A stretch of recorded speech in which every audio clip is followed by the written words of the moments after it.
കുട്ടികളെ, പണ്ട് കാലത്ത് ഇന്നത്തെ പോലെ ആശുപത്രികൾ അധികം ഉണ്ടായിരുന്നില്ല. എന്നിട്ടും ആളുകൾ ആരോഗ്യത്തോടെ ജീവിച്ചിരുന്നു. ഇപ്പോൾ നാട് മൊത്തം ആശുപത്രികൾ ഉണ്ടായിട്ടും രോഗികളുടെയും രോഗങ്ങളുടെയും എണ്ണം കൂടുന്നതിനുള്ള കാരണം എന്തായിരിക്കും?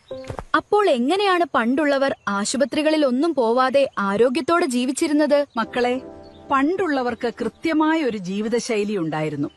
കൃത്യമായ ഉറക്കം, മിതമായ ആഹാരശീലവും വിശ്രമവും വ്യായാമവും എല്ലാം അവർ ശീലിച്ചു വന്നു. അതുകൊണ്ട് തന്നെ അവരെ സംരക്ഷിക്കാൻ അവർക്കുള്ളിലെ ഡോക്ടർ തന്നെ ധാരാളമായിരുന്നു. എന്നാൽ ഇന്നുള്ളവർക്ക് ഒന്ന് തുമ്മിയാൽ പോലും ആശുപത്രികളെയും മരുന്നുകളെയും ആശ്രയിക്കുന്നു. നിങ്ങൾ നിങ്ങളുടെ ശരീരത്തിനുള്ളിലെ ഡോക്ടറെ ഒന്ന് സ്വയം തിരിച്ചറിയാൻ ശ്രമിച്ചു നോക്കൂ. എങ്കിൽ ഇനിയുള്ള കാലം നിങ്ങൾക്കും ആരോഗ്യത്തോടെ ജീവിക്കാം. വേണമെങ്കിൽ ശാരീരികമായ പ്രയാസങ്ങൾക്ക് അക്യുപഞ്ചർ ചികിത്സാ രീതി നിങ്ങൾക്ക് ഉപയോഗപ്പെടുത്താം.